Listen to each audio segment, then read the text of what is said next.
Sacrifice is very, very important to get to whatever goal it is that you're looking to achieve. I started realizing how important the sacrifice part is to get to like a goal that you want to achieve is when I started to kind of whittle away at some of these different areas that I may have been spending a little bit too much time in. Some of that had to do with my relationships, some of my friendships, some of the people that I had relied on spending time with very often as I started to push further and further in my career.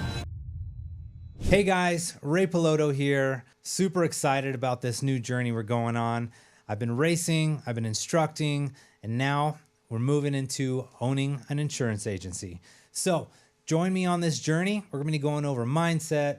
We're still going to be talking about cars. We're going to be going into some men's health and maybe some other topics that seem fun. I hope you guys join us on this journey. Hit that subscribe button, and we look forward to sharing the journey with you. Hello and welcome. My name is Ray Piloto. I'm a former race car driver and racing instructor turned insurance specialist.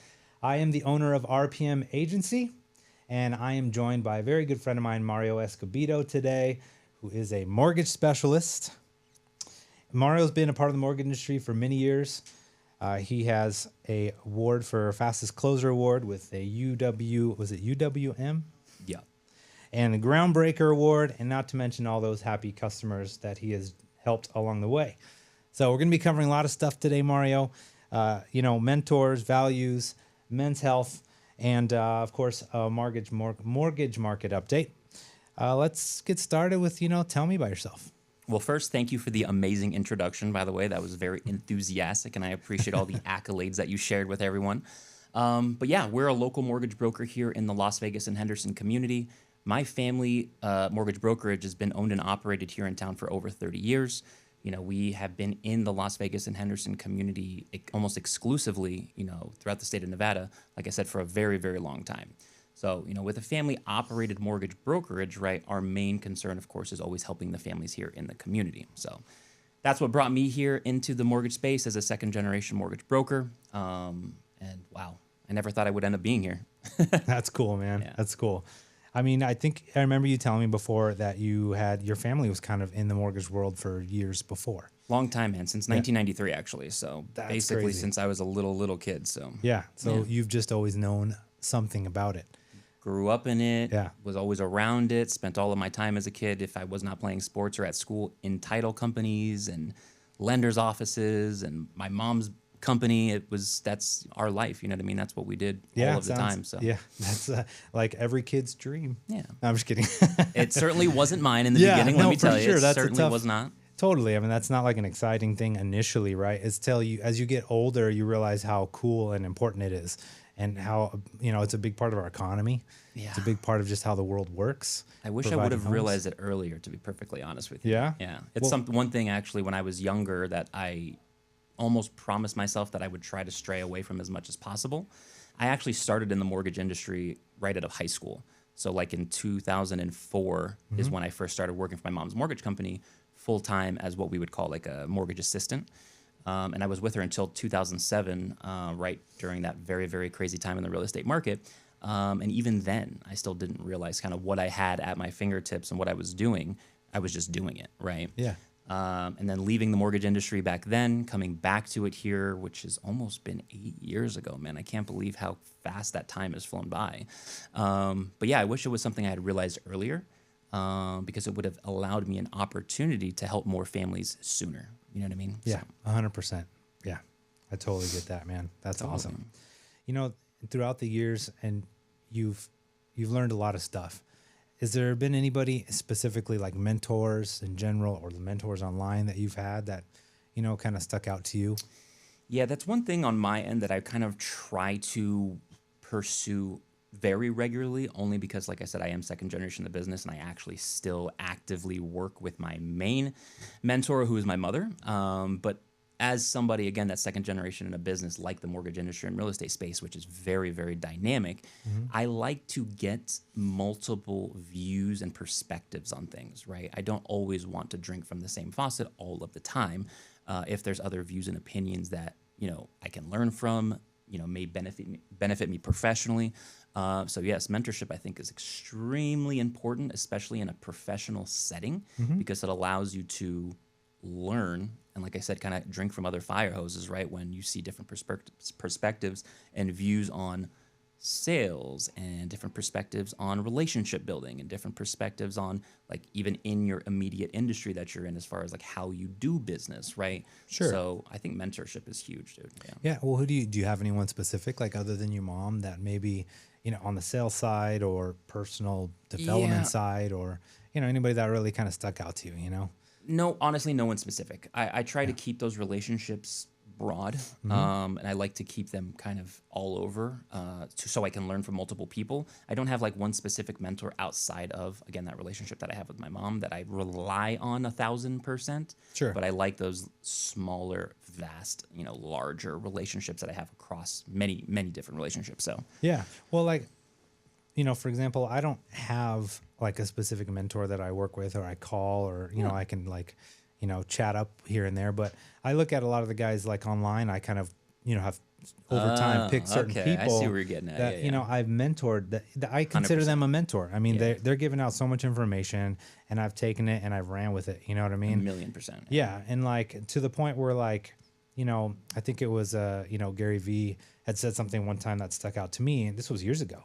And because of that, I just stopped following him. He was like, his goal is just like, hey man, I want you to go work, like get it. You don't need to be listening to everything I'm saying all the time. Just go work. And, that to me was a big moment. And if I can attribute some change in my life, it was that. It was like, man, stop like sitting there reading every audiobook and, listening to every podcast and just like go work. Like kind of like an analysis paralysis type totally deal, just man. get to it. Like the process kind of will unravel as you move along. Yeah. And so to me, like that was a moment where I feel like, he mentored me. He didn't know he was mentoring me, but he did, I wonder how many people he's done that for, man. That's what I mean. If you can actually put a number to it, it'd be like in the millions probably. Totally. So like people like that maybe just like, you follow that gave you something that was like, man, that's so true. Like, So in that regard, there's a lot, to be perfectly honest with you. Like the most recent, I would say, influencer that I've been kind of influenced by is probably Alex Hermosi. I don't know if you're familiar with Alex Hermosi, but he's the one, business entrepreneur that I can probably 100 million offers, right? Yeah, man. Yeah. Both of his books are fantastic. All of the content and media that he shares for free is extremely useful in a very broad space. You know what I mean? Yeah. That's one thing too. I feel like with some, influencers or people that create content, right? A lot of times it's to get to a specific reason, right? Or, kind of put you into a funnel to get you into their, selling you a course or whatever the case may be, where like this particular guy, Alex Hermosi, has been creating free content for like almost 10 years, I think it is, putting it on YouTube, et cetera, to literally just help build entrepreneurship. You know what I mean? So he's definitely a big one. In my, before I came back to the mortgage world, I was in more very, very strict sales roles. I was actually like a regional manager and sales trainer for Tesla before I came back into the mortgage world. I had done that for 3 years prior. Yeah. And when you're in that type of world, it's very, very, again, you're like honing and doing very sales specific things, especially when you're training sales. And at that time, and still to this day, I was very, very, always very interested in Jordan Belfort. So I'm sure obviously everyone's familiar with Jordan Belfort, with the Wolf of Wall Street, the whole 9 yards. But his sales training, which they actually kind of feature a little bit of it at the end of the Wolf of Wall Street movie, his straight line method was very, very influential on kind of how I built the framework for how my sales process, my relationship building, my, what's important in the sales process to you as a salesperson, right? So I would say he was a humongous, still to this day, same thing, huge influence on me. So that's awesome. Good old Jordan Belfort, man. That's cool, man. Yeah, I didn't know that. That's sure, super cool. Yeah, I mean that movie was nuts. What does it, sell me this pen or whatever? Like the sell me the pen is like the easy one. His like when he goes into like the straight line method of how he like actually funnels a client of his through a conversation, an initial conversation, because I think, especially in our respective fields, right? You're in the insurance space, I'm in the mortgage space. Sure. We have real estate partners. These are very, very important industries that we're in, right? Where you're usually collaborating and working on, one of the most, valuable purchases or expenses in someone's life. So totally, yeah. How you handle that client or person is extremely important, right? You only have so many opportunities to build that relationship with someone, kind of wow that client, and build that, most importantly, that trust with somebody. So Totally. yeah, I learned a lot of that from him. 100%. Yeah. I mean, you're supplying houses for people and I'm protecting them, like that's kind of how I look at it. So that's a big deal. It's a big 100%. part of the process. So what about who's your influencer of choice that kind of, besides Gary Vee? I mean, yeah, Gary Vee's a just good one, like you, like I've had a lot over the years, I'm always kind of finding certain people. And I'd say right now, the guy who kind of like seems to speak to me the most is Andy Elliott. Okay, I'm actually not familiar with him. Yeah, I mean, he's a sales trainer. He works with Bradley out here and stuff. And I think the reason why he sticks out to me the most is because he's really just kind of saying it how it is. And he does it, and maybe that's why I like Gary Vee too. I just like people that just kind of say it how it is, and a lot of people don't like that approach. It's a little bit, harsh, but like, I don't know. It's like, I like to get to the meat of it all, and if you say it, sometimes it sounds painful. The truth is painful. Sure. 100%. So I'd rather hear that truth and hear that pain and feel it and move forward than kind of be lied to and fluffed and, Yeah, 100%. So now we can edit this out if this is not right, but is Andy Elliott the guy that has the super skinny pants, the sales trainer? he does have skinny pants. Okay, Yeah. all right. He's I know Andy super Elliott ripped, then. man. Yeah. I mean, I'm like looking at him and I'm like, dang, man. I mean, I'm 45, but I'm, He is pretty jacked. Yeah, but I'm his like- pants are also very tight. Yeah. Yeah. I you know what? That's one of my goals, to get my pants to be tighter. I'm going to keep Yeah. the same pants, but I'm Kind going of had a I'm vibe going to like work that. out. I had a vibe like that for a little while, where I was wearing super skinny like dress pants. Yeah. And I was like, I don't know, man. As soon as I started kind of approaching the 40 mark, I'm like, I don't know if super skinny dress pants are for me. But I know exactly what you're talking about. So Yeah. it's like his brand. I feel like kind of a little bit. A little right? bit, yeah. Cool. Super tight shirt, super tight pants. For sure. I was at the gym last week, and I was like, some of my pants are a little bit loose, like in the middle. I was like, I need to tighten these Tighten up. them up, I buddy. need to tighten them up. Tighten them up. Throw them in that So, cold wash. I got Yeah. some squats to do, and I got some work to do for sure. True. Yeah. That's hilarious, man. Let's move into like some values that you stand by. Sure. Like, are there specific? I know we've talked about a couple things, specifically like who you partner with matters. I know you have some sayings like that, but is there any specific values you stand by just in life and in business? Like, I know those are kind of different sometimes. So There's definitely difference, I feel like, in maybe like how you approach them, but I feel like the values kind of cross over for one of another, to each other. Because in business, again, much like, because my relationship with my family is so ingrained in my business and has always been, so maybe that might be why it crosses over or carries over a lot to me.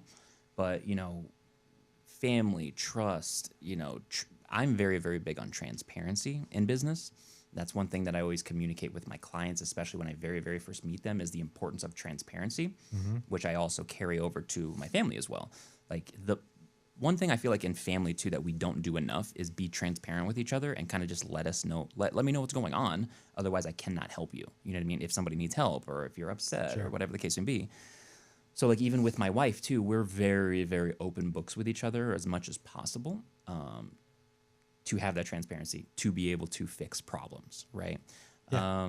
So to me, that's huge, right? And I'm very, very big on who you partner with mattering. Again, like you said, that's one of my taglines that I prefer to use across every media piece that I ever post, every email that I ever send to one of my clients, every conversation I have with them, I remind them at the very end of the conversation, because it really honestly is true. Depending on who you partner with is going to literally dictate the amount of success or even you achieving success at all. So 100%. I mean, you could even use that in life, right? Like the 5 people that you partner with to be friends with in life are going to determine a lot about how things work out, right? So those are really important values to have. And I'm with you on the family thing. That's kind of my number one. I kind of see it as like a hierarchy of like, values. Like you got family first. That's kind of, I mean, you could even say above that, there's probably God, right? You got like that, at least for me. 100%. And then you got family. That would be kind of the first in this physical world that I would put in my hierarchy of values. And then, your purpose and, being useful. Like those are kind of important things to me, man. You said it, man. And that's one thing I feel like when I was a younger person, whether it was me as a friend or a significant other or whatever, or a business person, because I was in the business world very, very young. I relied too much on trying to be happy all the time instead of being useful all the time, right? So that was one thing that I made sure this last, I want to say maybe 5 or 6 years, that instead of always wanting to be happy or wondering, man, why am I not happy? Just being useful. And then that inevitably is what brought just happiness, consistent happiness, right? So crazy. Yeah, that's crazy that you said that, man. Yeah. I've actually, really relied on that philosophy for the last several years. So Totally. Well, it's something that I realized too, you know, like being in motorsports, racing cars, you know, you spend a lot of time, I don't want to say chasing happiness, but you're chasing a win, you're working on this, but you're not necessarily being useful. Like when it comes down to it, you know, you have these weird, like meditative moments when you're in a race car. I believe it. When you're super in the zone, like if I could explain to somebody what it would be like, it's like you're sitting on top of a mountain in Tibet and you're in like the deepest meditative moment ever. Like there's not one sound or thought or anything that's like your thoughts get so clear. That's what it's like in a race car. Right. You know, every one of your senses is taken up. You got, you know, your hearing is being blasted with race car sounds and tires, and you're feeling every single thing, because at that speed, the little slightest movement in the car, you're like, oh, what was it? You know, what was that? Yeah, man. You know, you're touching your brakes a little bit here and there to make sure they're still working when you're coming on the front straight. Like you're doing all kinds. There's a lot going on, but when you get in that rhythm, you have these moments of like clarity where you're like, man, this is crazy. I'm like here risking my life. I'm feeling great, right? The adrenaline is great. The moment of being connected to everything is amazing. Right. But at the same time, like I have these thoughts of like, well, I'm not really making a difference. I'm just like pushing some pedals and turning some wheels. Like I'm not really doing anything that's like of service to others, or, you know, because, you know, you end a race and it's like, kind of servicing yourself. You're servicing yourself. So chasing that happiness, like you were saying. And when the race is over and you go back home and all that feeling wears off, you're like, then you feel a little unfulfilled, right? And once I realized it was just me not helping people, like being more useful, you know, because sometimes I'd look at the guys that were working, like the crew guys, right? And I'm like, man, how do they do that? Like, how do they just like come and they just do all this work, and they look so satisfied though. Right. They're more peaceful, and I'm like up and down. I'm like pissed, or I'm excited, or I'm like this, and they're just like, man, it's just something we got to do. And you know, and I feel like that comes down to because they're actually being useful. They're like working. They're doing something to help somebody else, right? And I was not. And so those are some of the things that I realized. Okay, maybe this is like not the end for me. I still love driving cars. I'm still going to continue to do that, but how do I add that element of helping others, right? And so that's where I'm at now. The driving the car thing sounds like physically and emotionally exhaustive too. It is, 100%. When we coach people, right? If we get somebody that's never been in a race car before, or even done like a real track experience, they have a 10-minute mark. At 10 minutes, their focus starts to fall off, and most people are like, they don't believe me, right? I get car guides all the time. They're like, nah, man, I could be out there for all day. And then we get them in the car, and 10 minutes later, they're making all these mistakes because you've never focused for that long and concentrated that hard for that amount of time. Really? You just won't be able to do it. That's like if I sat somebody down to meditate for 30 minutes, right? Would they be able to just sit there and not have one other thought fleet in and to carry them away? No, they wouldn't. They would be totally carried away. It's the same thing in a car. Except you're being forced to concentrate. So what happens is your brain starts to shut down a little bit, and you just kind of start making mistakes. You like, you know, you're like your distance and your awareness of everything starts to kind of like shrink down. You get exhausted. You're not used to having your heart rate at 180 beats per minute for, you know, 9 minutes straight. So like all that stuff in your first time, it's like a lot. Dang, right? Dude. So yeah, that sounds crazy. So if you just kind of like take it easier, and you kind of like not try to just go out there and like be gung ho, and you kind of process everything, and you're a little more, I don't say zen, but you're just a little more calm and really, you know, open up your vision in the moment with everything, and not try to be fast, just try to listen and go with the flow.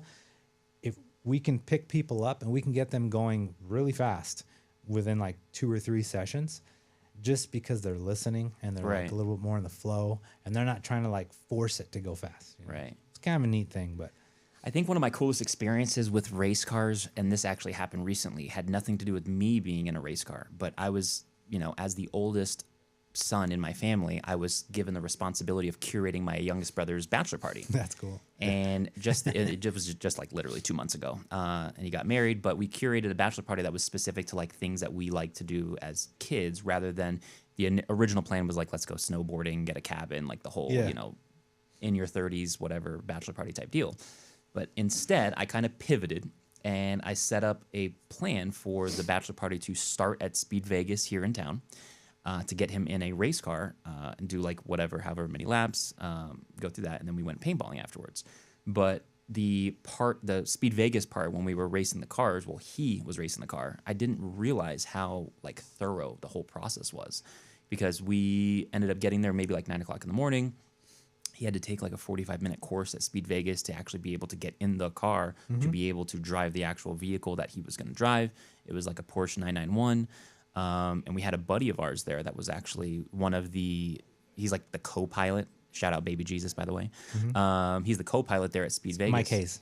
Mike Hayes. Okay, perfect. Yeah. That's literally all I know him as is Baby Jesus. So That's awesome. that's hilarious. But anyways, he's the co-pilot with my brother. They do like 5 or 6 laps around, you know, this track in the Porsche 991, and watching him was so enjoyable, man. It was like crazy to see, which again is my baby brother. He's almost 7 years younger than I am, so I'm very kind of like protective of him, even in our older age now. But watching him go around the laps and the whole thing, and then seeing the video of him actually being in the car and seeing like that amount of like adrenaline and energy he was able to kind of experience was super cool, man. So I couldn't imagine doing that on a regular basis. Yeah.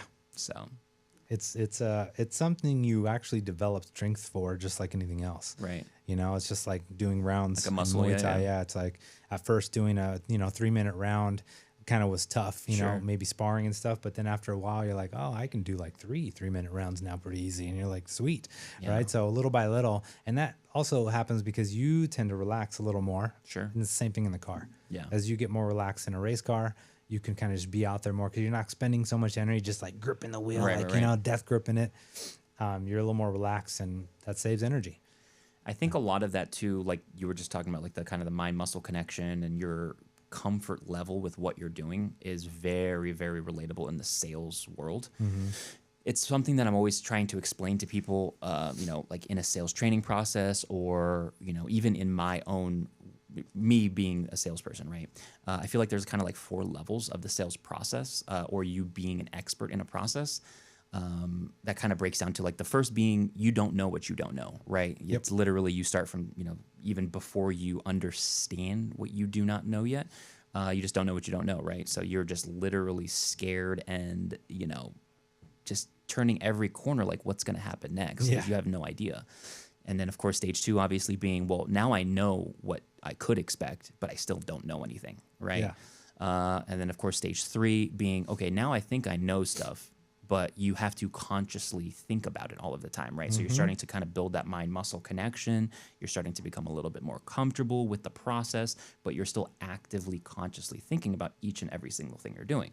And then, of course, the final, you know, S-tier level of kind of becoming that last level salesperson or professional or expert in your industry would be like to unconsciously do something the right way every time, right? Because that's how, you know, after so many hours, after so many repetitions, after so many whatever, you start becoming that comfortable with what you're doing because you're the expert. So yeah, it's same thing in like Muay Thai or just being in the gym, or, you know, I was almost just about to say being a husband, but that's definitely not the case. Nope. I'm learning something new all of the time, I feel like. So yeah, how did you start your Muay Thai journey? Like with that? How did I start that? That was one of those things. As a kid, I've always been into, you know, martial arts. Cool. I did karate when I was like 6 for a little while, but then my parents couldn't afford it, so like we stopped. Then probably in my 20s when I was in college, I did kung fu. I tried kung fu for a little while, and that was really nice, fun, dude. you know, because it was super like at that time, you know, you're still in your 20s. You know, kung fu's super cool. I loved the Totally. Ninja Turtles growing up. Like, you know, I was like, kung fu's awesome, man. It was cool learning all the different forms and stuff. But in reality, as I got older, you know, and then the rise of UFC and just watching combat sports grow. Yeah. And then you realize, like, you know, there's only a couple types of combat sports that really work, you know, and you're Right, like, yes. oh, okay. Like the Kung Fu guys didn't do that well and, you know, fighting other people. So the Muay Thai guys were just, I always thought were badass. And of course, you know, the grappling, the jiu-jitsu guys, and just seeing all that kind of unfold. And I was like, that's what kind of got me started. And I was like, it was either jiu-jitsu or Muay Thai. And when I found Pinto Muay Thai, I went there and I was like, yep, this is what I'm going to do. Right. This is it. Like, there's no question. You just like, knew, dude. Yeah. I want to learn like striking and that kind of fighting. I didn't really want to be like rolling around on a mat necessarily. Like, as a beginner, now that I know some striking, I would be more interested in learning some grappling, but I just want to learn that first. I just felt like that was more important. Yeah, you know? 100%. You've never done any jujitsu? Yeah. No. Me neither, actually, surprisingly so. There's something about having like a super sweaty dude on top of me all the time that I'm just not very interested in, I feel like. But I definitely should try it. I feel like I have all of my Muay Thai, friends and colleagues. They're always telling me like jujitsu is like kind of a must type of. I feel the same way. I think it's one of those things. Like if you are, if you're actually in an altercation and you're standing up and you're fighting, but you end up on the ground, like that's where the discipline changes, right? Right. So you don't just feel like you're just an immediate goner if you're on the ground? No, not necessarily. Okay. I don't. Okay. But I do think that in reality, like if you're in an altercation and you don't know exactly who's around or who's going to do what, being on the ground is not really the best place to be. You don't want to be on the ground. Like I grew up in like, in Granada Hills area. And before that, when I was younger, I lived in North Hollywood. Okay. And when I was in North Hollywood, when I went to Lancashire Elementary School, there was a fight every day. If not, I fought at least once a week. And not like I didn't get in a fight. Like I had to defend myself or you have to fight. That's unfortunate, man. That's crazy. But that's just the way it was. And you never want to end up on the ground. Like I learned that in elementary school. Yeah. Like, like if you end up on the ground, just some random people might just come up and kick you. Some random kid like who's just angry that day or just looking to like have fun or what. It was just weird, man. But now that I think about it, it's like so weird. But that's how it was, and I grew up with similar like circumstances, saying stuff. That's why I'm always like, stay away from the ground, whatever you do. Get on the ground. Yeah, I know. And I hear that conversation a lot too. Like, oh, it's gonna end up on the ground. I was like, well, I don't know. I grew up and I got beat up a lot and I fought a lot and you didn't want to be on the ground. Definitely. That was not something you wanted. That's where people would kick stuff and just for no reason. Like, they weren't even a part of the altercation. They'll just throw a kick in. Right. That's funny. How long have you been doing Muay Thai, practicing Muay Thai? It's been, it's almost a year now. Oh, it just passed a year.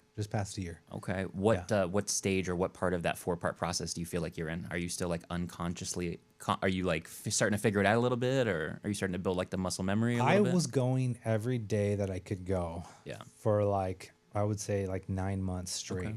And then some, like sometimes I would do 2 a days and like that kind of stuff. Yeah.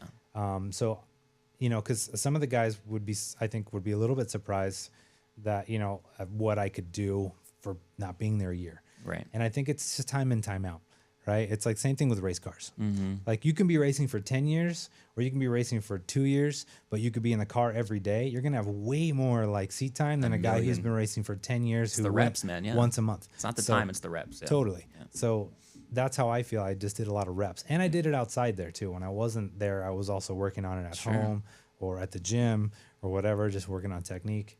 So I would say I'm still in between that 3 and 4. I'm definitely not in the super unconscious stage. Yeah. I'm thinking about my footwork. I'm thinking about positioning, where my head's at, stuff like that. Yeah.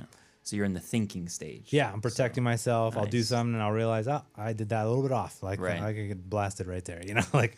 Yeah.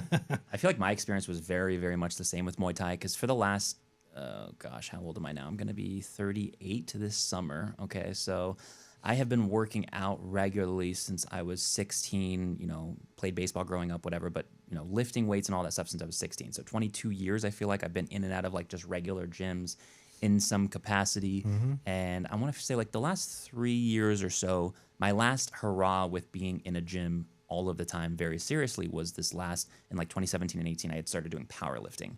And you know what I mean? Like, awesome. Like right around the time I was like 31, 32. And it wasn't the best time to start powerlifting because I feel like at that point, I was always fast twitch muscle, like always fast twitch muscle, sports, blah, blah, blah. Mm-hmm. And with powerlifting, it has nothing to do with fast twitch muscle because you're literally doing one repetition to a maximum lift, right? So it was completely counterintuitive. I gained like 20 pounds doing powerlifting. It was a terrible experience as far as a physical appearance of it. Yeah. But you get super strong. But I was just so burnt out with it, dude. And I'm just like, okay, this can't last forever. I can't continue doing this. And I was like, I miss my fast twitch muscles, right? Mm-hmm.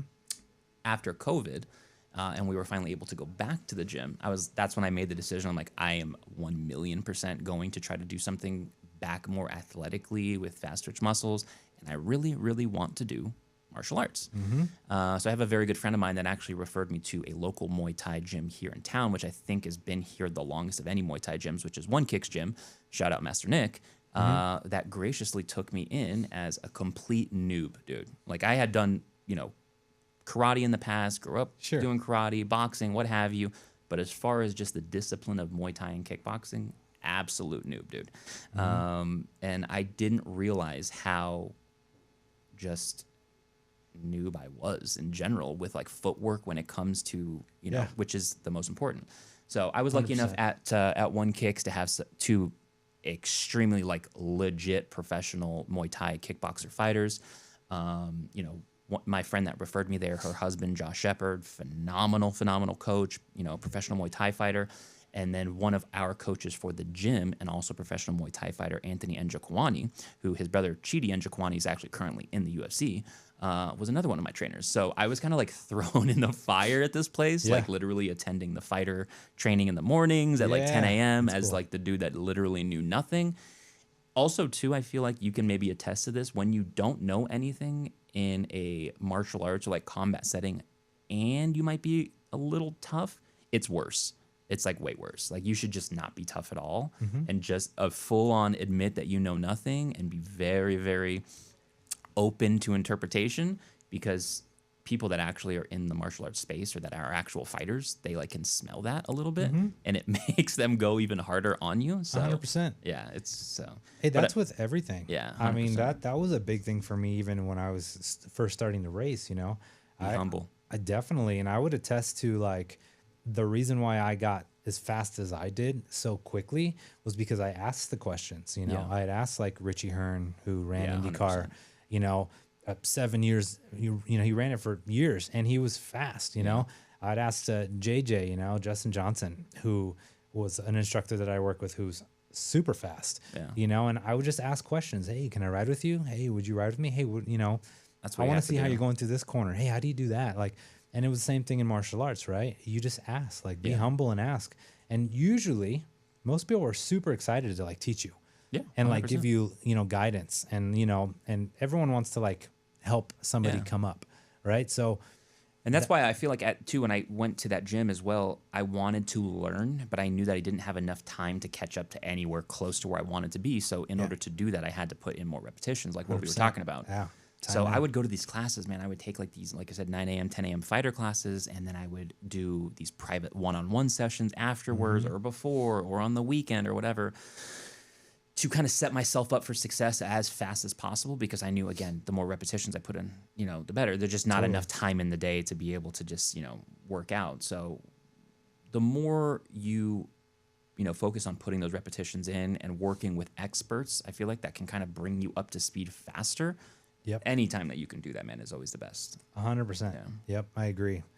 I did that too. A few privates. And every time I did a private, I was like, dang, man, I learned so much about myself, in a private. And then, like explain what a private is though, just so people understand. Like a private's where you and the instructor are together, either, working pads. Just one-on-one. Just one-on-one, working pads, working on specific stuff that has to do with you. Maybe it's something you're doing, footwork, positioning, even just technique on how you're throwing a punch, throwing an elbow, whatever, like any specific thing, just learning those little details, man, it takes you like so much further than in a class. Cause it's hard, for them to give everyone attention. There's like 20 people there. Yeah. And you got an hour. So it's like, that's a good time to put what you're learning to use. But if you can do one private a week, man, you'll. Yeah.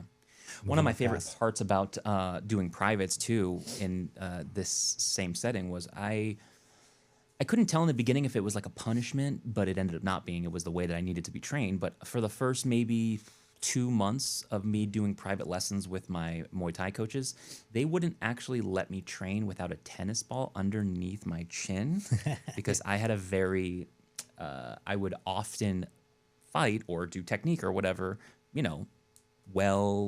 strong, whatever, but that doesn't necessarily matter when you're fighting, because if your chin is in the air, Yeah. you're going to get knocked out. Yep, So that's right. I literally would have to go through these private lessons with a tennis ball, like, it's kind of like on a chain or whatever, put the Yeah. tennis ball in it, and everything I did, I had to keep the tennis ball under my chin. It was hilarious, dude. That's awesome. It was a little hazy, I feel like, but it was part of the process Yeah. of what I needed to do, because again, it kind of built that muscle memory to whatever you do not pick your chin up. Yeah. You know what I mean? So yeah, it was a good learning lesson for sure. Yeah, and it's tough to do when you're moving around. But I do it to this day. That's I'm awesome. kind of that guy too at like home, and my wife will actually appreciate this if she sees this, where like I'll just be randomly shadow boxing for no reason, like I downstairs. think it's every guy. Like when we're making dinner, or like I'll do like kind of like Hey, phantom. closing the fridge with your knee. Yeah, dude. Yeah, She's totally. like brushing her teeth. I'll kind of like do phantom kicks on her leg, and Yeah. she's like, "What is wrong with you? Like, can you stop, please?" And I'm just like, "I can't. I actually can't stop." So Yeah, yeah, I'm that guy, unfortunately. that's awesome, man. Yeah. Well, let's. How do you think that kind of goes in with men's health? I feel like at our age these days, 30s, 40s, you have a family, kids, whatever. You start to fall into like these routines, right? Where you start to give up a lot of yourself, like who you used to be, for other people. And it's. I think it's just kind of a part of who we are as guys to sacrifice ourselves, if you will, like our time and our anything that we can to make sure it, to help especially our spouses and kids and that kind of stuff, to the detriment to ourselves. Sometimes we'll lose friendships because guys aren't super good at communicating and planning, right? So Say that again, man. yeah, for so sure. sometimes we have a hard time, keeping those relationships going, and so then over time we just end up kind of alone. 100%. Right? Yeah. Yeah. So Sorry, I have to interrupt. No worries. It's still recording, so you guys. You're good. You're good. Ooh, let me take a quick sip from here. Yep. Go for it. But you're leading me into some good stuff right here. Yeah. Yeah. So, as a guy, and in this world, especially in the Western world today, with the values and the way we're supposed to live and how we're supposed to be, right? And I say that loosely because everyone's got different ideas. Your different interpretation of But it. in general, right, a good guy who's doing everything he can for his family and trying to do the best he can and work and 100%, provide and do all that stuff. In general, that guy tends to lose himself a little bit in doing all that and forgets like the relationships he had with his buddies and like that kind of stuff, right? Yeah. Because something has to give, right? You can't do everything. You can't be hanging out with your friends every weekend and be a good father or a good husband or right. So what are your thoughts on like how do you keep yourself feeling like good, happy, fulfilled? I had to learn several years ago that, this is for me myself, that sacrifice is very, very important to get to whatever goal it is that you're looking to achieve. So me personally, I do not have any, my wife and I don't have kids. So, we are dog parents, right? We do not have any kids of our own. We have I have two nephews. I have a niece that we're very, very close with. They live in another state, but we try to spend as much time with them as we can, but no kids. Both of my younger brothers don't have kids yet. So, we are in a position to where that time that we have available isn't being tied up into kids. So what else do you do at the time? Okay. Sure. So a lot of times when, in the past or whatever, you kind of try to fill that time with other either activity or, hanging out with the friends, so on and so forth. Me, when I started realizing how important the sacrifice part is to get to like a goal that you want to achieve, is when I started to kind of whittle away at some of these different areas that I may have been spending a little bit too much time in, right? So for me, I feel like sacrifice is super important. For me, exactly, some of that had to do with my relationships, some of my friendships, some of the people that I had relied on spending time with very often. Unfortunately, I didn't get to spend as much time with because as I started to push further and further in my career, right, again, that time became very valuable. So Did you find it hard to relate to some of your friends that you used to hang out with as well as you kind of moved along? a lot of times I feel like if they don't come with you, it's very, very hard to bring them along. You know what I mean? A lot of times, and that's not just because of maybe where they're at in life or where you're at in life. It's just a kind of a mindset thing, right? I have some very, very close personal friends of mine that, trust me, I have tried a few different times to even bring them along or, you know, get them into some sort of like encouragement to at least kind of match. Not to say that I'm in a position to be, you know, whatever, but yeah, it's just difficult, man, because unless you're on the same wavelength as people a lot of the time, you're not able to enjoy time together. You know what I mean? Because, you know, me exactly. If I'm sitting at, you know, a party with buddies or at a bar with friends, you know, half the time I'm on my phone and I know that my time is not being spent, you know, as valuably as where it needs to be, right? So just that alone, right, is a problem. So yeah, you know, sometimes I feel like life moves on, relationships move on, and if you're not kind of growing with people, you'll grow away from people a lot of times. So yeah, you know, I've gotten to this point where I feel like I realized as you start growing as a person and you are on a path, right? You're like, you see that, hey, I want to like climb this mountain. I want to go this way. You know, I want more out of life or, you know, whatever it is that your values are, all those things. As you go that direction, there's like a point where you're like in limbo, where you're just kind of alone because you lose all those old friends, but you don't have any new ones. So like there's a point in there, and I call it that, you know, like that entrepreneurial, you know, limbo, you know, as far as relationships go, where you're just like, you know, man, the people I want to hang out with, I'm not there yet at all. Right. And then the people that like, you know, I used to hang out with, like, they're just going to hold me back or drag me down or waste time, right? And you hate to say that, but, like, that is the truth, you know? If there's something you want to accomplish, you know, like, if Einstein just went and partied all the time, he wouldn't have did anything, right? 100%. Like, all that kind of stuff. Like, he had a mission, right? He had a vision, and he went to go do it, and he did it. And so, like, when you're on that journey, you have a vision, you're on a mission, it gets a little bit difficult in that middle part. Yeah. When you're alone sometimes. 100%. Yeah. So, you know, like, you know, for me, for example, like your kids don't fully quite get what you're going through. They don't understand. They're kids, you know, they don't understand like what you're doing to like just be there for them and spend time with them. And like, you know, the money you have to, you know, all this, they don't understand any of that stuff. Right. So you're sacrificing all that. You're doing all that. Yeah. You know, your wife, you want to be there for her. You want to do all that stuff. You want to support her. You want to surprise her. You got all this stuff that you want to do. And then there's just like your own soul that needs some things too. 100%. Yeah. Right. So, you know, that's the men's health part that gets difficult to navigate for a lot of guys, I think. Yeah. And I personally think the easiest thing that you can do, the first fix would be just like physical fitness. Right? I think you release a lot of good just hope and joy when you're working out, hitting pads or getting that good workout in. There's something about it that feels just like it realigns you a little bit. But I also think there's friendships. I think that is important. Yeah. You know, making those new connections with people that are where you want to be. They're aligned with what your kind of current goals or kind of current direction is. Yeah, 100%. 100%. And that may be daunting for some people, you know, just thinking about that process, right? It's like when I think about like, if me and my wife didn't work out and I had a date again, that sounds so daunting to me. Like I would not want to date again. Right. That sounds awful. How would you date? Like, I don't even know. Like, that's what I mean. Like, that's not even like a thought I even put, you know, I don't even think about that. I don't put any effort. I've heard there's like apps for dating now. It's like crazy. It's the weirdest. Yeah. That all sounds weird to me, but, but yeah, recharging your batteries, man. That's 100%. So. Totally. And guys, I do think need other guys. Yeah. Like, like just to do guy things.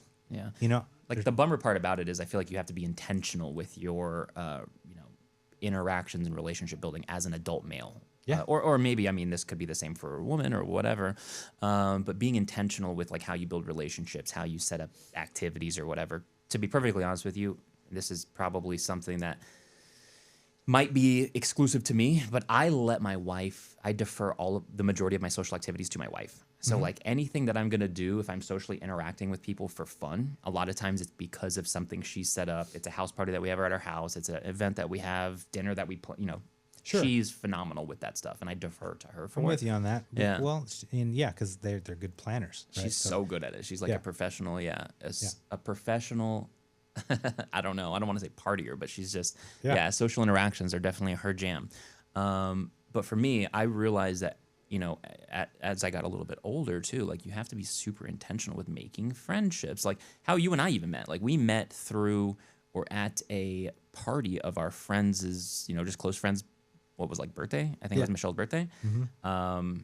And we just ran into each other. We realized that we had one or two things in common, and then that's kind of what who we hung out with the rest of the party. It was just us, right? Because I'm not going around mingling and like kind of which I should be probably, but yeah, I mean, I have to be very intentional with my relationships. You know what I mean? So Yeah, me too. I agree. It's and as I go through this journey, you know, and I build this agency, you know, it's really important for me to like. And I said it to you when we were working out. I was like, you know, it's really hard at this point in my life to hang out with people if we're not like either training together, making money together, or you know, it's gotta align in some way like that because it'll sound bad to some people, but I just don't do funsies anymore. Like I don't hang out for funsies. I mean, if you want to come to my house on a Saturday for a UFC, we will 100% hang out for funsies. But other than that, no, not really.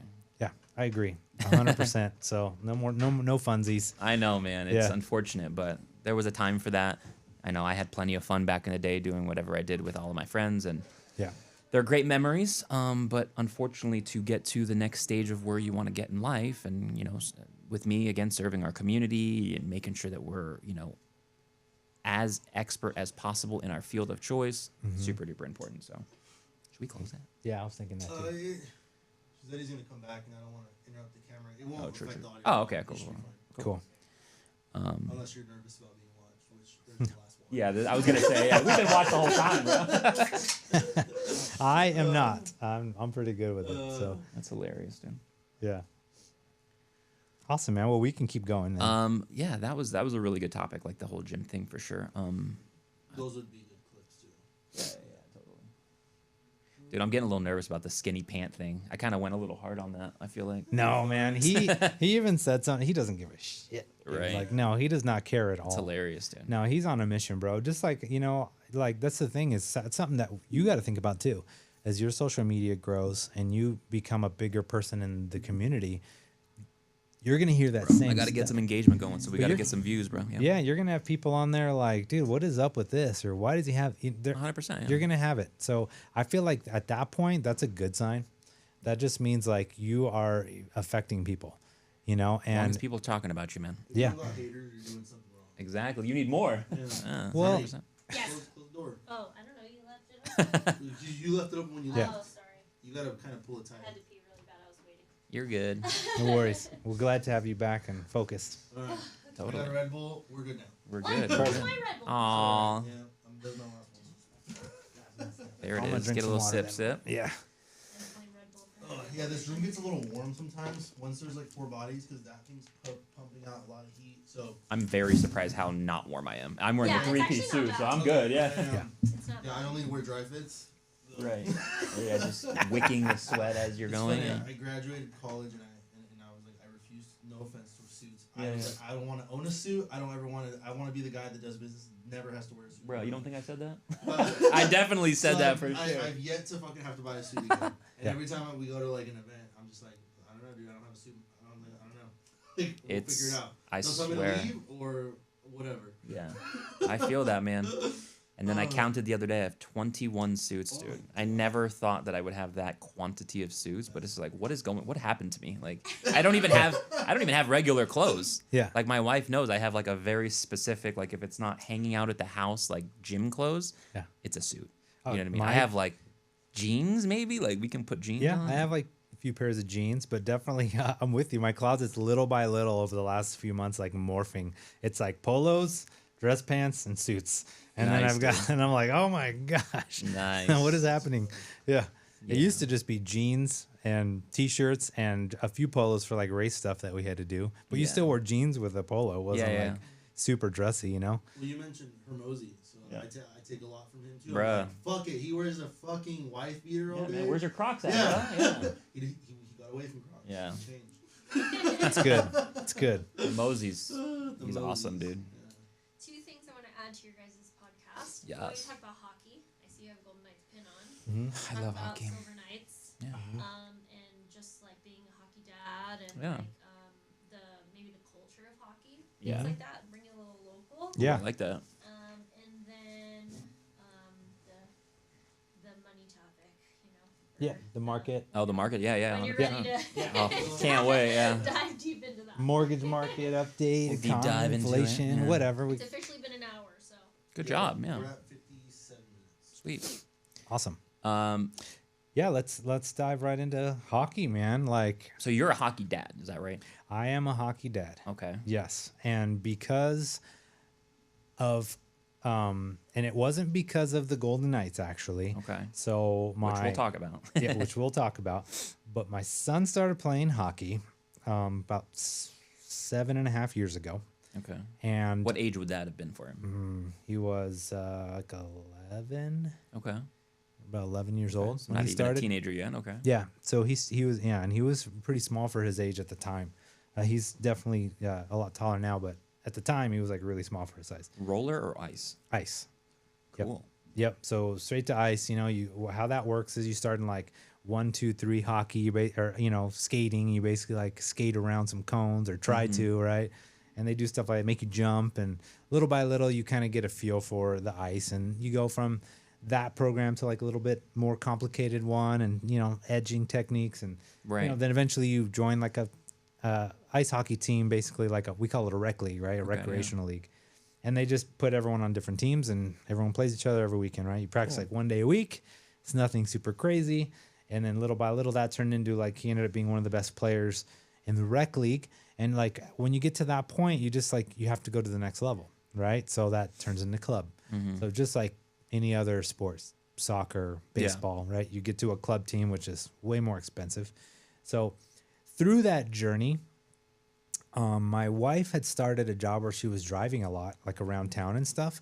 And she went from working in the nightclubs to, where she, was always busy, lots of conversation, lots of like social time, to, working basically in her car, driving around. And so, just from instead of being lonely, she started listening to talk radio. Yeah, 100%. And she started listening to like NHL radio and that. And then she got like super hooked on like the hockey thing. Really? Yeah. So she actually is the real like she's Golden the advocate Knights for the fan. hockey, Yeah. okay. And she knows so much. Like she's not just Golden Knights. She knows about all the players. Really? And like, yeah, their wives and how many kids their wives had, their names of their kids, where they were going, where they went to college. Like she like learns, like she knows like way more information than I would have ever thought. She's super into it.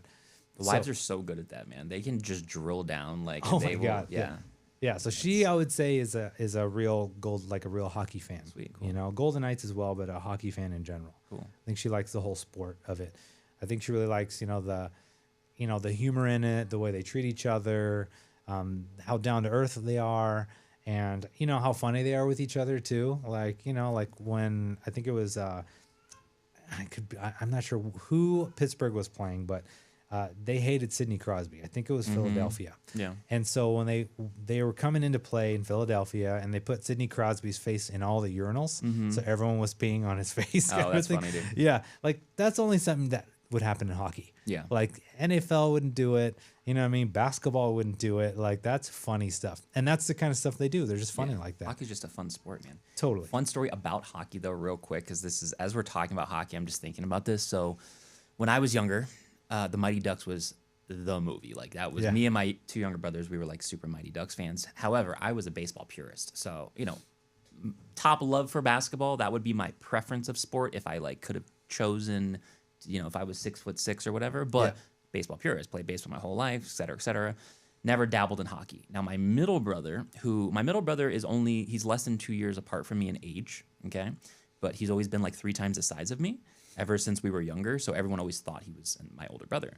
Yeah. And he had been so invested in the Mighty Ducks that around that time that it came out, so he would have been like maybe 9 or 10 years old, that he wanted to play hockey like that. And my parents were always down to kind of like make whatever athletic adventure that we wanted to go on happen, right? So there used to be a place here in town called Mount Asia, okay? And Mount Asia had this roller hockey league. It wasn't even ice hockey. Okay. They were trying out roller hockey first because, again, he was so big in comparison to all of the other kids. Sure. Not in a bad way, just big kid. And he gets on this, court for the roller hockey, and the very, very first thing he's asking is kind of like, when does he get to go out there and like check kids, whatever. And they're like, for him specifically, they're like, there's no checking. Like, we don't check. He played goalie. reason he played goalie is because of his size and the net's smaller, right? So it just kind of made sense or whatever. Yeah. And he hated it. They finally let him out onto like the open court one time, and he checked this little kid so hard that he like flew out of the like arena over the. It was bad, dude. Yeah. But I remember watching it. I will never forget it. And that was unfortunately the last time my brother played hockey. But yeah, we never really got to have the hockey adventures in my household. But Yeah. hilarious, by the way. That's awesome. Yeah. Yeah. So what what's- about the Golden Knights, though? What's your opinion on having our very, very first local sports team here? They were the rebels a little bit because a lot of other sports teams wouldn't do it. Right. And I feel like the fact that they were kind of birthed here, Yeah. that was something that needed to happen for, I think, for everyone in the area to buy in. Because if it was just another transplant, I think people would, there's too many people from different areas that live here or have moved here from somewhere else. They already have a team. So unless that team is like an actual team that was born in the area, it's going to be hard to get behind it. Yeah. So I think that was really important. And I mean, the hockey's just awesome. It's the best sport to watch. Definitely. It's fast, it's hard. And if you can get close enough to hear him talking, it's pretty funny. Yeah, there's never any dull moments in hockey. Yeah. Man. It's super, super fun. Tell me about the pin, man. Hey, What's up man, with the I'm pin? a big, big Golden Knights supporter. And that's, I think, specifically with me as someone that's born and raised here in Las Vegas. I've been here my entire life. And my parents have been here a very long time. And I feel like we always knew and hoped and dreamed for, a professional sports team to come here. But when I grew up here, we also had a semi-pro hockey team, I guess it would be. Yeah. The Wranglers. Yeah, it was like the Wranglers or and yeah, they've had a couple different iterations and names over the years, but always had a semi-pro hockey team, which I grew up going to weekly. So, and always had great attendance, always had great support. Again, it was just fun. We knew that Vegas had that ability to be a sports town, right? We also, in baseball, we would always host like the, before the season, the preseason, like big league events here in town. A lot of people didn't know that, but Vegas had always tried dabbling in sports for many, many years. But as soon as the Knights came in, especially in a time when we needed the Knights and we needed the community to kind of like bind together in October of 2017, it was, cemented from then and there that was like our team. Yeah. Not just like in a sports sense, but that was the team that I feel like Las Vegas identified with as its community. You know what I mean? So, yeah, man, regardless of like the sports side of things or how well they're doing, again, Stanley Cup champions, but it's just more of representing the community and kind of like who we are here in Las Vegas. So Yeah. They were like part of the, they stood up with us. Right. crazy, man. Or put their arms around us like as a community when we needed it most. You know what I mean? So yeah, go Knights, man. Go Knights, go for sure. Yeah. That's awesome. Yeah, I need a drink. totally.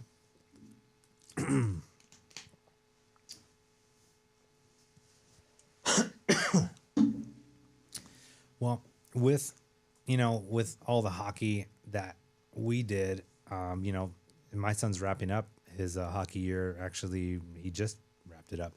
It's weird to even think about that we just completed hockey. So high school hockey? High school hockey. Nice, He dude. finished his last season. We went to hockey nationals. It was really cool. To go, Pennsylvania and play all these other teams from different states. The teams that won in their state. Very cool, dude. So Yeah. it was really Congrats cool. to him. Yeah, it was really cool. Great way to cap off his year. And for us, the journey with him is kind of over. So it's kind of weird, to see that Yeah. being over. But now we're hockey fans, Yeah, totally. right? So, my wife bought tickets not to the Golden Knights, but to the Silver Knights because she just likes to see the guys that are kind of coming up. Yeah, She likes man. kind of that part of it, that grind, that little hustle that they have to be performing every night because they're trying to move up. So she's real serious about it. She's then. serious. Yeah, Okay. Yeah. she's serious. That's awesome. Yeah. Yeah. Henderson, man. Silver Knights, Ren and Henderson. It's crazy that we have another team like that, even just so close to just our immediate neighborhoods that we live in. It's pretty crazy. Yeah, that's super crazy. I mean, it's crazy that our economy's grown to that, that point where we can just have those types of teams now, just in that close proximity, and they still sell and people are still going. Yeah. That's awesome, man. The local Las Vegas economy is something that I actually speak to with some of my clients when I'm having initial conversations with them and kind of explaining to them not just the process of course, the mortgage side of things or the real estate process or whatever, but just explaining local economy and kind of what that means as far as expansion goes here in the city, what's coming, what's here, why are people moving here, what are the reasons that people want to live here. Because we have I feel like it's at least 5 or 10 years like trajectory, like looking out from what the city should look like because they're so open with, these buildings take a long time to build usually. So we'll know 3, 5, 7 years ahead of time what's coming. So in our economy, it's a little bit different than another local economy that doesn't have those, things coming or that growth or, what have you, or predictability. You know what I mean? Granted, no one really knows exactly what's going to happen, right? You could, Sure. Things could change, but What are your market predictions then over the next 10 years for the area, for, mortgage rates, for... I'm very, very optimistic and very excited to see what our community becomes. I feel like in the next even just few years, in the next 5 or 10 years, I feel like we could be living in an entirely different town positively, even more positive than it already currently is because of the expansion that's coming. So I'm very, very optimistic and to be honest with you, I'm proud to still be here as a Las Vegas, not just local, but someone that's born and raised in the community and have not left yet. You know what I mean? That's something people always ask me. They're like, you were born and raised there and you haven't left yet? I'm like, yeah, I know. Trust me. It's because almost all of my friends have at the very, very minimum left for college. You know what I mean? When you grow up here, usually you go one of 3 places. You either go to UNR, obviously UNLV being another, UNR, you go to ASU, or you go somewhere in California. Yeah. You go to UNR if you want to stay in Nevada but have sort of a college experience. 100%, man. Thank you for saying that, but go UNLV, man. No, I'm just. But yeah, no, it's 100% true. The majority of my friends actually went to UNR. But as somebody that has never left, I don't have any immediate plans ever to leave because, of course, of my business. I have to believe in the community. I have to believe in where we're at to maintain that like steadfastness to where I'm not, pivoting at the like just immediate sight of something negative happening. So yeah, super optimistic, super happy to be myself a homeowner here, helping others become homeowners here because of how positive the future looks, right? That's not just with Las Vegas as a whole, but I do believe kind of where we're at right now, coming out of course, with the pandemic and what things look like in 2020 and 21, with, of course, the absolute lowest rock bottom interest rates that, because of the given circumstance we were at, then moving into in 2022, 23, and now in 24, we're in the, higher than average interest rate market and environment that we've seen in the last, 20, 30 years. It's been different, but still very optimistic kind of where we're heading. I feel like the trajectory of where we're heading is good. Right, probably in a more regular, average, normal 4 or 5% interest rate market that will then free up affordability for first-time homeowners or people trying to buy properties right now, whether they're relocating, like I said, first-time homebuyers, et cetera, because that is the main part that hurts people is affordability, right? Interest rates suck when they're high, 100%. Sure. Me as your mortgage lender, mortgage partner, no one can speak to that more than I can, but luckily you have an ability to, as a homeowner, improve on that interest rate, on that mortgage term, on the whatever it is that you want to do with that mortgage when the time allows it to happen, when time and circumstance allows. But you can't do that if you don't own the home. So owning the home and getting into that house is always the most important piece of the puzzle. It's like the corner part of the puzzle, right? Once you have the corners, you can fill in the middle part, right? But you have to have the corners, and those corners are becoming a homeowner. So affordability's been tough, man. Once you start creeping into 6%, 7%, 8% interest rates, it pulls hundreds of thousands or millions of people that would have otherwise qualified for a home out of the market. Yeah. So, as that starts to cool down, it's a very, very positive thing for the housing market. So, I mean, do you foresee the prices going up as well? Well, prices are a whole different conversation where, again, I like to defer pricing usually to my real estate partners because they're the ones that can speak to pricing and they're the experts on market and pricing and whatever. But there's, something very, very important that doesn't get talked about enough, I don't feel like, in the real estate space, and that's just supply and demand, right? When we don't have the inventory for people to be able to purchase the homes that they want to purchase, that supply is then increased price-wise, because there's just not enough of it to go around. So again, for those of us that are home owners, that is phenomenal. For those of us that are not, it's not so great. That's why you want to start at least, having these conversations and kind of building that muscle, mind muscle connection to, okay, well, how do I become a homeowner? Yeah. What How am do I I get able- there? Exactly. What do I got to So, do? What's my credit got to look like? regardless of the circumstance or the, market that we're in or whatever other excuse that you can come up with, you want to know what is possible. So, but yeah, I'm very optimistic about it. I think it's, as interest rates come down, you will probably start seeing the market pick up speed even more, obviously, now because we have more people that can qualify. More people, we already have a lot of appetite and demand, right? Yep. You and I were talking about earlier, kind of just like the discourse in just general conversation in society with a lot of people talk about mortgages now, right? A lot of people Yeah. talk about real estate now. I don't know if I was just oblivious to it before or because I grew up in the mortgage world that I was deaf to it, but I feel like nowadays you hear it in regular conversation or, at the grocery store way more often. 100%. I think there's some truth to that. I think it's just that we are, exposed to so much more information now. Yeah.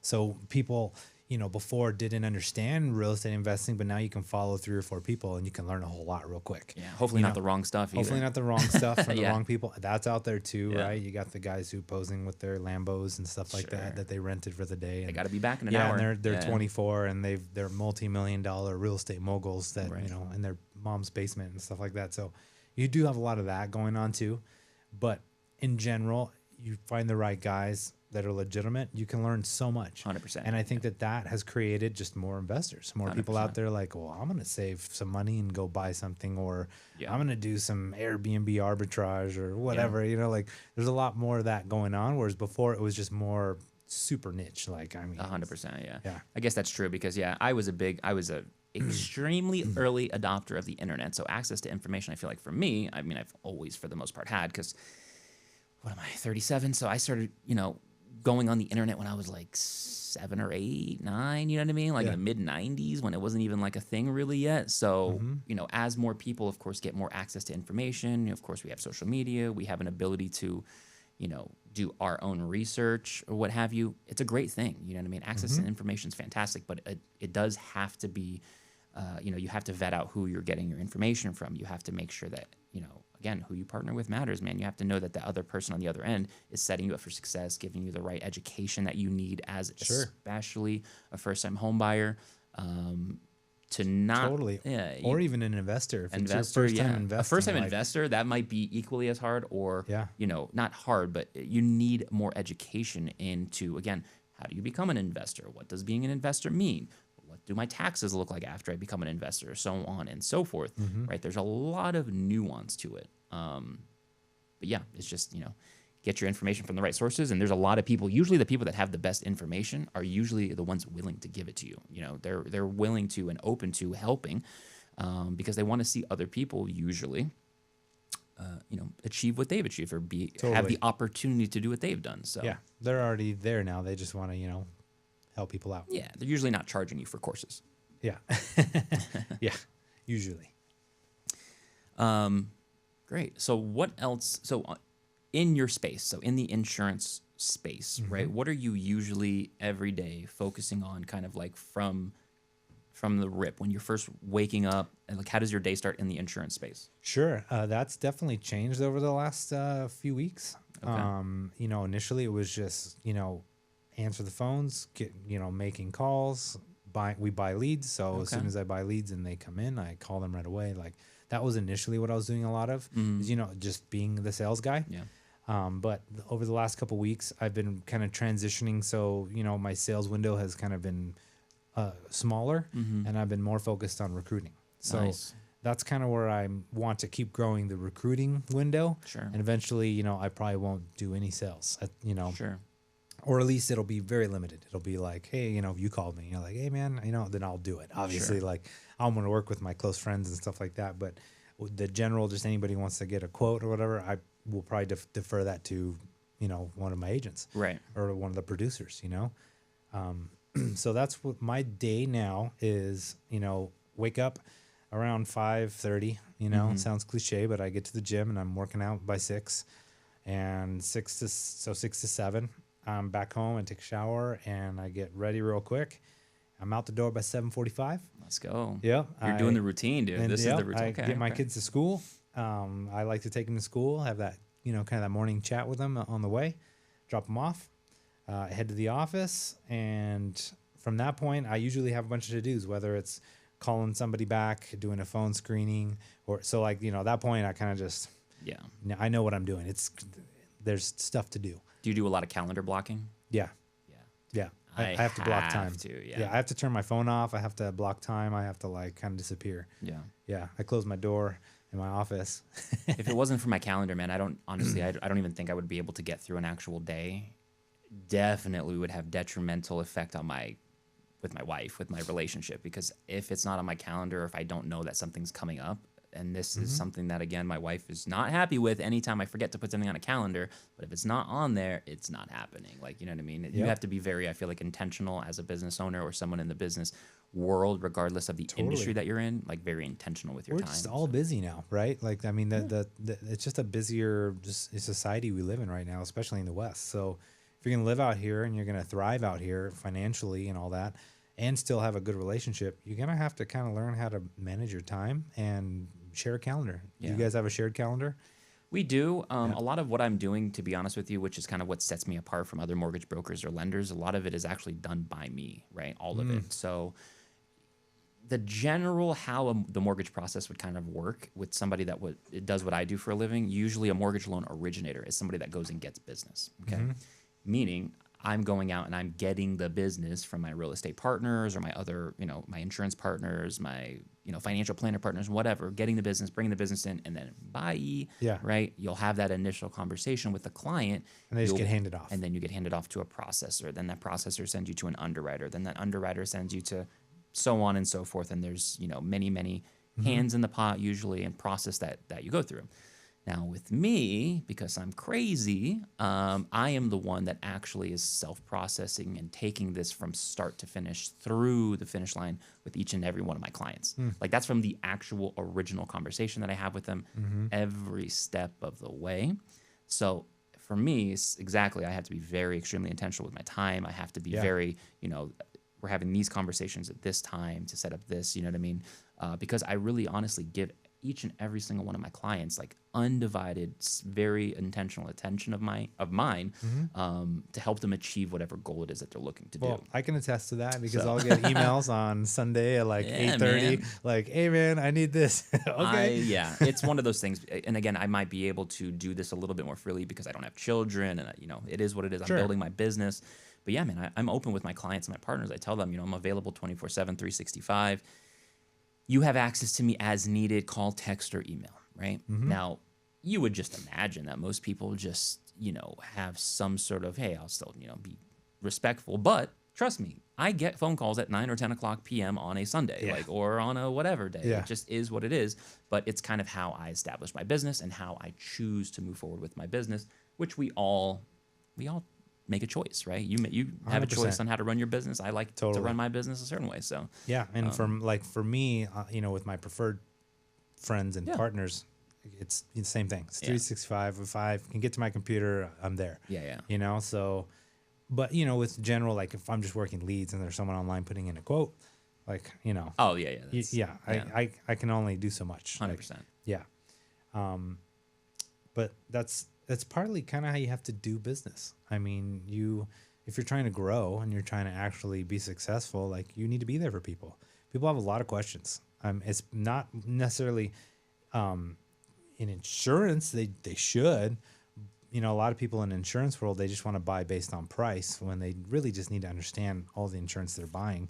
They need to be educated on what it is and why. I can't even tell you how many times I've had this conversation with explaining just uninsured motorists. People just think, oh, I need that in case I get hit by somebody by uninsured motorists. You're like, well, no, that will cover your medical expenses for the people in your car if you get hit with someone uninsured motorist. It's not going to cover anything else. And they just look at me like, what? Really? It's like, yeah, you have comp and collision for covering your car if you get hit. Yeah. Yeah, it doesn't matter if they have insurance or not. So they're talking about just using uninsured motorists as the coverage part, or Just people don't understand when they think of uninsured motorists, they think it's just uninsured motorists. Oh, okay, You know, okay. protection in case, like, Right. well, you're still protected even if they don't have insurance, right? The only thing that insurance company's not going to pay is they're not going to pay for your medical expenses for the people in your car.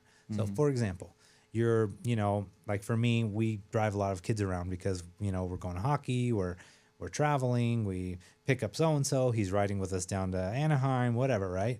So like if we have a couple of those kids in our car and we get into an accident, and let's say the driver that hit us is not insured, Right. medical bills are not going to be covered for us, Okay. but everything else will be. Okay. Right? So like your basic coverages whenever because I'm sure you've seen it, 25, 50, 25, whatever. Those coverages are for when you hit somebody else. All right? Okay. And then your comp and collision is for when something happens to your car, regardless whether they have insurance or not. Okay. Right? Uninsured motors is only for the medical payments side. So if we needed to pay out medical for, Johnny and Sue and whoever, broke their leg or whatever, like we would have to come out of the pocket of that if you didn't have uninsured motorists. If they had insurance, right? Obviously the insurance company goes after them. They're going to have to pay from their insurance policy. That's Right. how that works. So uninsured motorists is only to cover the medical expenses of people in your vehicle. So you and the people in your vehicle.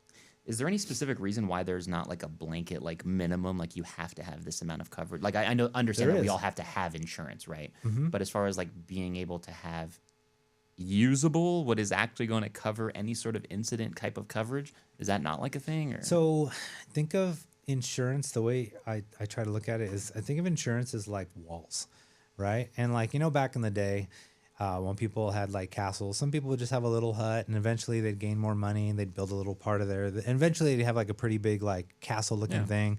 And once the castle got big enough and there was enough people living there, to protect all their stuff from the bandits and all that stuff, they would build a wall and maybe a moat, yeah. and maybe whatever, right? Like a big tower so they could see. So that is how that was their insurance, right? And nowadays we don't have bandits, but we have like people that want to sue you, or we have attorneys. I mean, you see all the signs out here. How many signs are majority injury law attorneys? all of them except for the Galindo signs. Why do you think they pay for those signs? Yeah. Right? Because they make a lot of money. How do they make that money? Right. They sue people to get the maximum off their insurance. So when you wonder why your insurance goes up, those are the reasons. Right. Right? Not to mention, without getting political, but a lot of the big insurance guys out here are part of the people that make the policies for Nevada. So they make it a little bit more greasy and make those, make it a little easier Crazy. to go after some of these insurances, which whatever, that's what insurance is for. So it's by design, basically. It's by design. But my point is, why is there not one specific insurance for each person? Because each person has a different size that makes castle perfect that they have sense, to protect. Mm-hmm. So, my insurance is going to be a lot different than somebody else's, than a 16-year-old who just started driving insurance, or, a guy who's 20 has nothing to lose. He probably can just have the minimum, right? Yeah. Because what's going to happen, let me give you the scenario, right? He gets in a big wreck. It's his fault. Attorney, he calls whatever, NOCV or whoever. They're going to probably, I would like to talk to NOCV about how this process works exactly, but I have a pretty good feeling this is how it works. Make sure he DMs you after he sees it. Yep. So they do an asset pool. They'll check all your assets, see what's out there, because it's easy to find, right? Mm-hmm. Someone can just do an asset pool and your homes, all that stuff starts to come up. So they'll do that first and they'll see, oh, this guy's 22 and has nothing.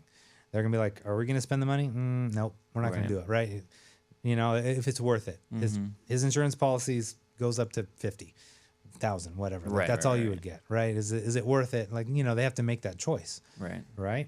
So that's kind of how that works on that side. So if you're that age and you don't have really anything to protect, probably don't need a big wall, right? You don't need a lot of insurance. But if you have kids, you have a family, you're driving other kids around, you have a rental property, you got homes, like all of a sudden now you got to kind of like think about how you want to structure your insurance, because the walls are going to matter at that point. Because all that means is the bigger the walls are, the harder it is for that attorney to just get over and start taking stuff from your personal assets. Yeah. So the insurance is there to protect all that stuff. So yeah, I mean, being in any type of sales role, what you're doing, I feel like you're diagnosing kind of the situation, right? So you essentially are as a salesperson in whatever respective field that you're in, you're the doctor, you're the professional, you're the expert. That's one thing when I, when I was doing sales training and kind of what I've always, kind of how built my philosophies and frameworks for sales is, you know, after the introductions, after I've established, of course, who I am, what I do, and that I'm an expert in my field, the very, very next thing that I always want to do is be able to let you tell me what's going on so I can start diagnosing not only what needs to happen, but what do you already think you know? Like, tell me everything, you know, I want you to tell me what's going on first, right? Because through that, you know, kind of information gathering, you know, as I'm asking questions, you will be able to then set up that person for success through what expectations that they have, right? Without you having to go through and tell them, oh, I got the greatest insurance, it's the, you know, lowest price or whatever, where maybe that's not what that person is even looking for or needs, right? In order for you to diagnose and kind of get them in the right plan or program or whatever that fits their needs, you know, you have to diagnose the situation. So yeah, that's awesome, dude. You got to learn a lot more about them personally. 100%, man. Because do there's less talking, I feel like, when Yeah, you're talking you gotta just ask some questions, and you gotta kind of listen a lot, 100%, and ask the right questions to get the right answers too. And it's so true. Like, most people just buy insurance based on price, right? Because, you know, they need to have it. So, like, you know, just give me the cheapest insurance. But there is a difference between all the insurances, and price 100%. Is definitely not going to determine like how well it all works. Yeah. You know, and you know, I was having this conversation recently. Like, the insurance is crazy because, like, you can't really test it out until it happens.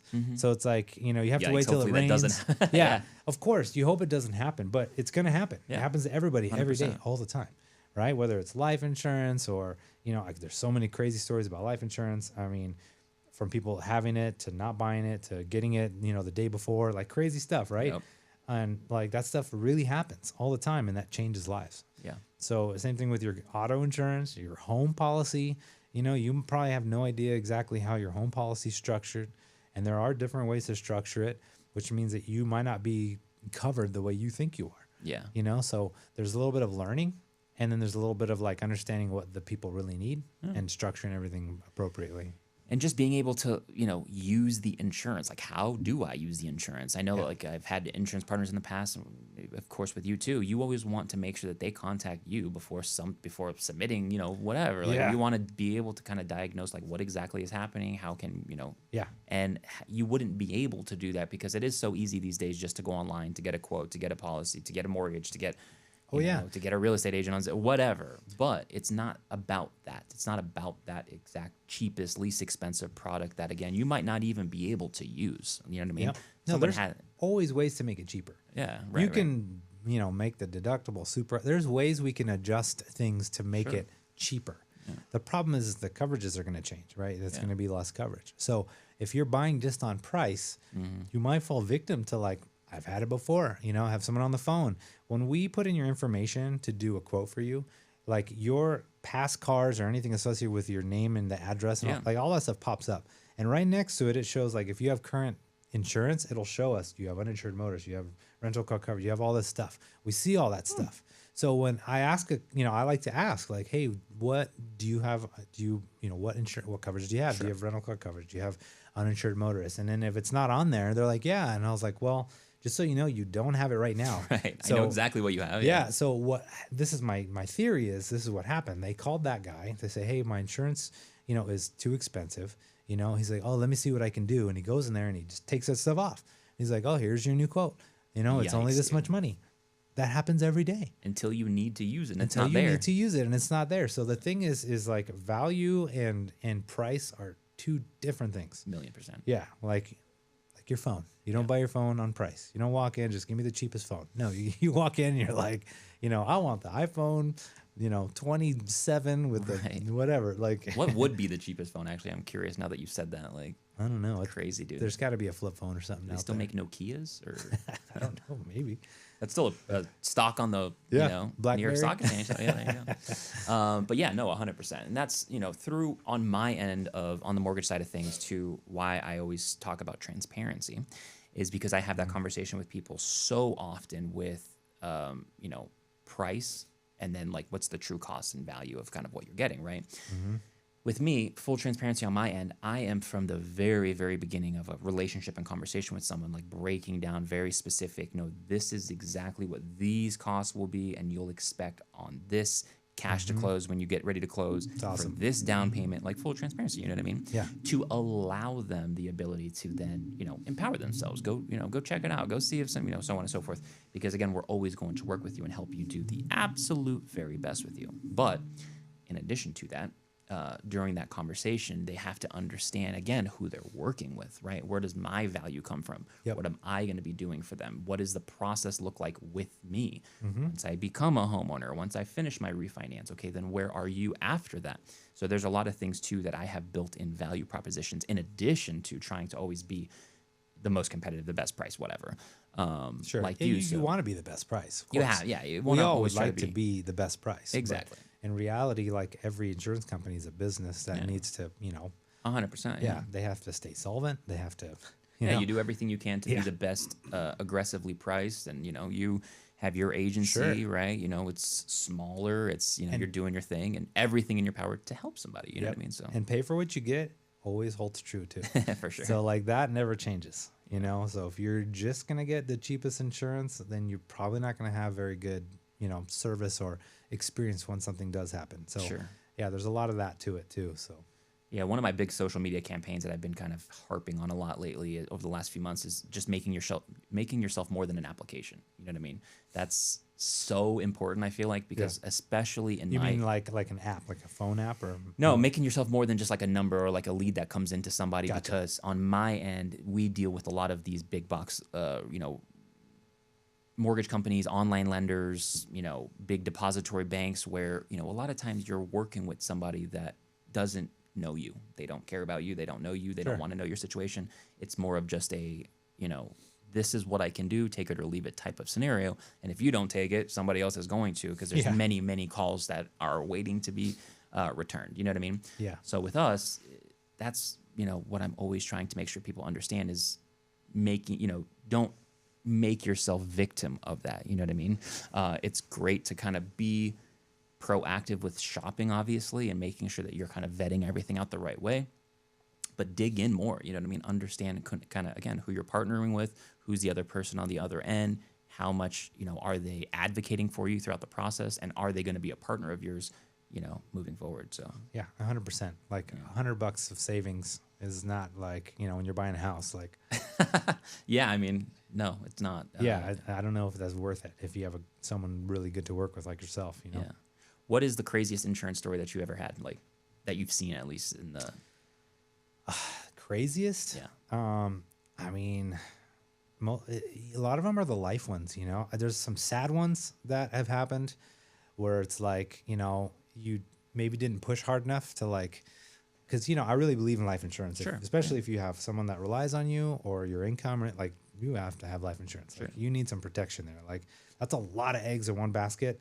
You know what I mean? That I mean, it's one of those things is like when you don't have it and something happens, obviously, dude, God forbid, but it could really ruin like your life, and then it could change your life too at the same time. So it's like that's one of those things where, there's those sad stories where like didn't push quite enough. Like, man, it's $25 a month, like Right, or whatever right. the policy we're working on. And it's like, and they're like, I'm gonna think about it, and then something happens, and they're like,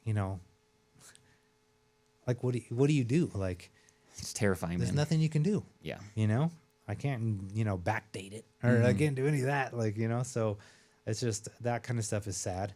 And then there's the really cool ones, where, the experience of being with a good agent and a good, a good provider like Farmers makes a big difference. It just 100%. makes like a terrible time really great. And the only examples I have that I can give you right now from that come to mind are like they had all those fires a year and a half ago or whatever that was up in like Nevada, California, that whole area.